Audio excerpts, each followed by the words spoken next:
நம்மளுக்கு சூப்பரான சாஃப்டான மைசூர் பாக்கு எப்படி வந்திருக்குன்னு பாருங்கள். நல்லா சூப்பராக வந்திருக்கு. இந்த மாதிரி மைசூர் பாக்கு எப்படி செய்யுதுன்னு பார்க்கலாம். வாங்க வீடியோக்குள்ளே போகலாம். வீடியோவை கடைசி வரைக்கும் ஸ்கிப் பண்ணாமல் பாருங்கள். வணக்கம் நண்பர்களே, லக்ஷ்மி சமையலுக்கு உங்களை அன்போடு வரவேற்கிறேன். நம்ம வீடியோ இதான் ஃபஸ்ட் டைமாக பார்க்குறீங்கன்னா சப்ஸ்கிரைப் பண்ணிக்கோங்க, பெல் பட்டனை கிளிக் பண்ணிக்கோங்க. அப்போ தான் நான் போடுற வீடியோலாம் உங்களுக்கு உடனே வரும். வாங்க வீடியோக்குள்ளே போகலாம். இன்றைக்கி ஒரு ஸ்வீட் ஐட்டம் தாங்க பண்ண போகிறோம். பாரம்பரியமான மைசூர் பாக்கு, கல் மைசூர் பாக்குன்னு சொல்லுவாங்களே, அதுதான் பண்ண போகிறோம். அது எப்படி பண்ணுறதுன்னு பார்க்கலாமா? எதுக்குமா இப்போ ஸ்வீட் செய்கிறீங்க?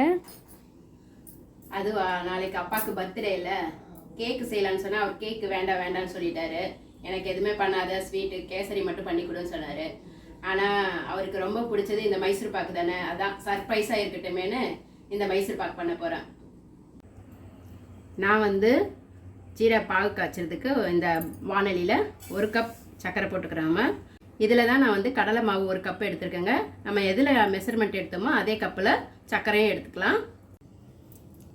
அதுக்கு நான் கடலை மாவு 1 கப் எடுத்துருக்கேங்க. நம்ம எதில் மிக்ஸ் பண்ண போகிறோமோ அதில் போட்டுக்கலாம். இப்போ நம்ம நான் 1/2 கப்பு ஆயில் எடுத்துருக்கேங்க. அதை இதில் ஊற்றிக்கிறேன். மிக்ஸ் பண்ணுறதுக்கு அந்த கடலை மாவில் ஊற்றிட்டு ஒரு விஸ்கு வச்சு இப்படி நல்லா உருண்டைகள் இல்லாமல் கலக்கிக்கலாம். அவ்வளோதாங்க, நம்ம உருண்டை இல்லாமல் நல்லா கலந்தாச்சு.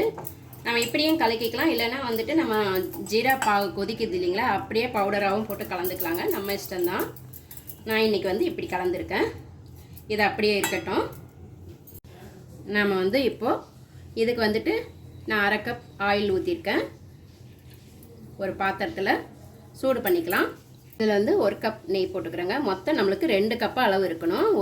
ஒரு கப் நம்ம கடலை மாவுக்கு 2 கப்பு ஆயிலோ இல்லைன்னா நெய் இருக்கணும். நான் 1 கப் நெய், 1 கப்பு ஆயில் மாதிரி போட்டிருக்கேன். ரெண்டையும் ஒன்றா சூடு பண்ணிக்கலாம். இதை சூடாக்கிக்கலாங்க. இது நல்லா சூடாகட்டும். நம்மளுக்கு எண்ணெயும் நெய்யும் நல்லா சூடாக இருக்கணும். நம்ம அதில் ஊற்றும் போது சுட இருந்தால் தான் நல்லா நம்மளுக்கு அந்த பக்குவம் கரெக்டாக வரும். நான் ஏற்கனவே இதில் 1/2 கப்பு தான் ஊற்றிருக்கேன். 1/2 கப்பு ஆயில் மாவில் கலந்து வச்சுட்டேங்க.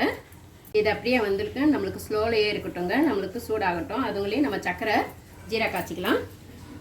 இதில் நம்ம ஒரு 1/2 கப்பு தண்ணி இருக்கிற மாதிரி இந்த சர்க்கரை முழுகிற மாதிரி ஊற்றிக்கலாங்க. இது நம்மளுக்கு சர்க்கரை நல்லா கரைஞ்சி அந்த பாகு பதம், அதான் ஒரு கம்பி பதம் சொல்லுவாங்க இல்லைங்களா, அது மாதிரி வரணுங்க. அது வரட்டும். நம்ம எதில் நம்ம ஊற்றி வைக்க போகிறோமோ அதில் நம்ம இப்போ ஆயில் தடவிக்கலாங்க. நான் இதில் தான், இந்த ட்ரேயில் தான் ஊற்ற போகிறேன். நல்லா கொஞ்சம் பள்ளமாக இருக்கிற மாதிரி எடுத்துக்கோங்க. இல்லை ஒரு சரியாக நம்மளுக்கு கிண்ணம் மாதிரி கூட உங்களுக்கு கிடைச்சா ஓகே தான். அதில் கூட ஊற்றி வச்சுக்கலாம். இதில் நம்ம இப்போ ஆயில் பூசி வச்சிடலாங்க. இதை பாருங்கள், நம்மளுக்கு இந்த மாதிரி ஒரு கம்பி பதம், இது கரெக்டான பக்குவம். நம்ம இப்போ கலந்து வச்சதை அதில் ஊற்றிக்கலாம். உருண்டைகள் இல்லாமல் நல்லா கலந்து விட்டுக்கலாங்க. கைவிடாமல் ஸ்லோலையே வச்சு நல்லா கலந்துக்கலாம். அதுக்கப்புறமா கொஞ்சம் ஆயிலில் வச்சுக்கலாம். எண்ணெய் சூடாயிடுச்சு. அதுக்கு நம்ம இந்த மாதிரி பள்ளமான ஒரு கரண்டியை இதில் போட்டு வச்சுக்கோங்க. நம்ம கொஞ்சம் கொஞ்சமாக இதில் கொஞ்சம் பபிள்ஸ் வந்ததும் நம்ம கொஞ்சம் கொஞ்சமாக ஊற்றிக்கலாம். கொஞ்சம் கெட்டி பதம் ஆகட்டும். இப்போ நம்ம இதை கலந்துக்கிட்டு கொஞ்சம் ஆயில் ஊற்றிக்கலாம்ப்பா. நம்மளுக்கு ஊற்றுனதும் இந்த மாதிரி நுரைச்சி வரணும். அப்போ உங்களுக்கு எண்ணெய் கரெக்டாக இருக்குன்னு அர்த்தம். சூடு நம்மளுக்கு அந்த சூடு கரெக்டாக இருந்தால் தான் நம்மளுக்கு அந்த பாரம்பரியமான அந்த கல் மாதிரி மைசூர் பாக்கு ஓட்டையாக வருமே, அந்த மாதிரி வருங்க. இப்போ இருக்கிற கொஞ்சம் கொஞ்சமாக நம்ம அந்த ஆயிலை ஊற்றிக்கலாம்.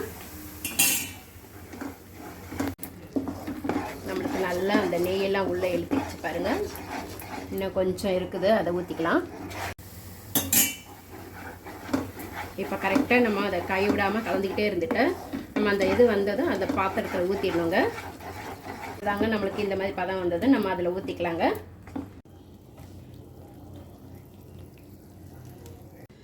நம்ம இதை ஒரே லெவல் பண்ணிக்கலாம்ப்பா. ரொம்ப அழுத்தி பண்ண வேணாம். இது அப்படியே போலாவே பண்ணிக்கலாம். இது அப்படியே நம்மளுக்கு கொஞ்சம் சூடு ஆறட்டும். கொஞ்சம் நம்மளுக்கு ஃபுல்லாக சூடு ஆறதுக்கு முன்னாடி கொஞ்சம் வெதுவெதுப்பாக இருக்கும் இல்லைங்களா, அப்போ நம்ம கட் பண்ணிக்கலாங்க.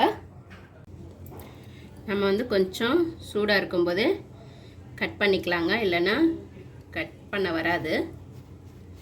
நம்மளுக்கு எந்த மாதிரி சைஸ் வேணுமோ நீங்கள் கட் பண்ணிக்கலாம். நான் இந்த மாதிரி நீட்டாக கட் பண்ணிக்கிறேன்.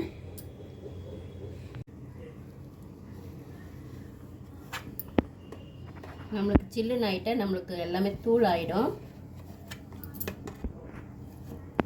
இது வந்து நம்ம நல்லா சூடாறின பிறகு வேறு ஒரு ட்ரேயில் மாற்றிக்கலாங்க. இது அப்படியே கொஞ்சம் சூடு ஆறட்டும். அப்போ இந்த மாதிரி ஒரு தட்டில் எடுத்துக்கலாங்க.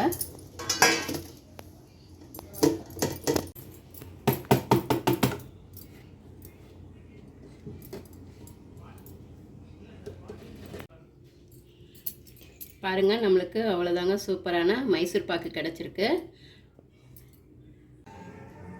அவ்வளோதாங்க, நம்மளுக்கு சூப்பரான மைசூர் பாக்கு ரெடி ஆயிடுச்சுங்க.